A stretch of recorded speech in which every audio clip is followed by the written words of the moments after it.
Good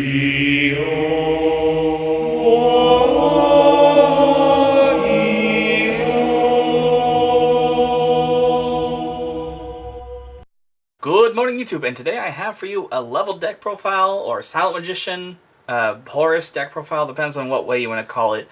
I call it Silent Horus because it's, I don't know, it's kind of a fun name. Anyway, so this is a deck that's, if you're not certain as to what Horus does, he's designed around the getting spell cards, and that's really just about it. And the purpose of this deck is to really get him out as quickly as possible. And I found something that's a little bit fun and more gimmicky, but let's hop into it. Starting half, we have two with the Horus the Black Flame Dragon, level 8. He can't be special summoned except for by Horus level 6's effect, but we have ways of getting around that in this deck. And while he's on the field, you can just negate spell cards each time they're activated. There's no cost, you just do it. So that's pretty cool, always a great guy. We run two level 6's. He's unaffected by spell cards. It'll make more sense while we run him instead of just running the 8 and special summoning him back later on.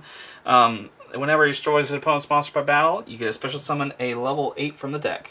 Next, on to the silent part. We run a playset of Silent Magician level 8. Level 8 is really, it's the higher beat stick of the two, plus he's a lot easier to get out because you go directly from 4 to 8.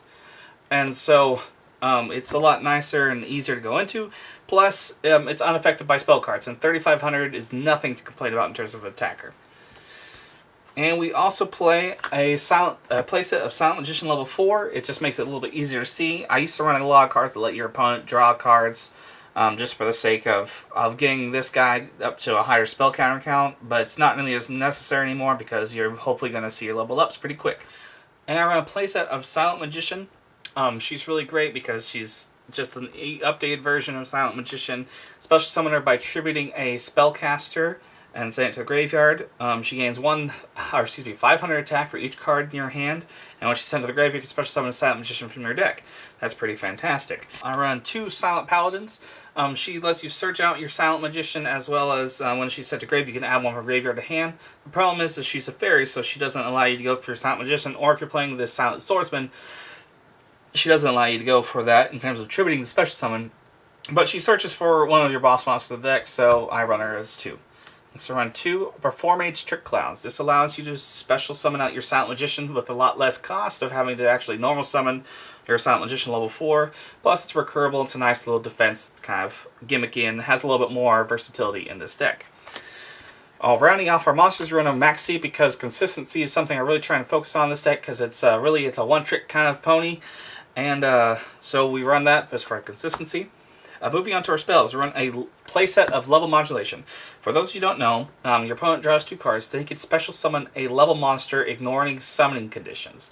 Now this doesn't include if you haven't properly special summoned out Horus level 8, you can't bring him back with level modulation. It kind of stinks, and that's a strange, awkward ruling that they have. But since it wasn't properly summoned the first time, unless it gets destroyed by on field, then you can't bring it back with level modulation. So that's why we run the 6 in order to be able to go directly from him to the 8, which we do either by destroying it by battle or using this beautiful card, Level Up.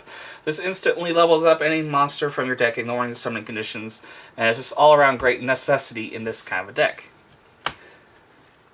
Moving on, we run a playset of Dragon Shrines. This is essentially just dump your level 6s to graveyard, get your plays going off, and hopefully you can see the level modulation level up, just a instant dumper, as well as a Foolish Burial just for the same effect, or you can send your Trick Clown to get your Silent Magician off.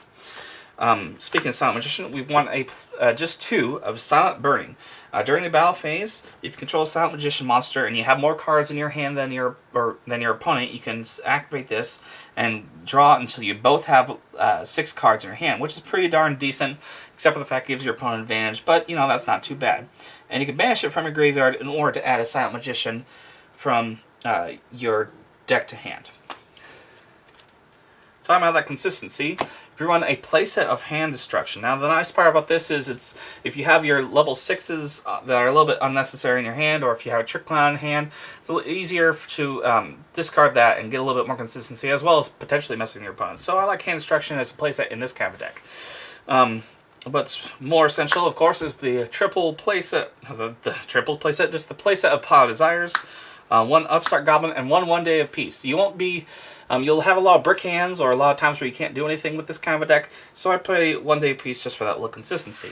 And rounding up our deck, we run a Dark Hole and Raigeki because this deck is focused on negating spells, not necessarily monster destruction, so we run this to hopefully get yourself some advantage. That's going to wrap up our Silent Horus deck profile, level deck, whatever you want to call it. This is definitely a deck that you may not want to take more competitively. It's a lot more fun. It's based off of negating spells, so really that's your one kind of matchup. It doesn't really do too much against Paleozoics or anything, but it's a lot of higher beat stick monsters that gives you some interesting advantage and has a mechanic that seems to be dead, but I wanted to build something around it. I used to have a level deck, but this is a rebuilt version, hopefully something that you can find and take a little bit of advice from. Thanks. Have a great day.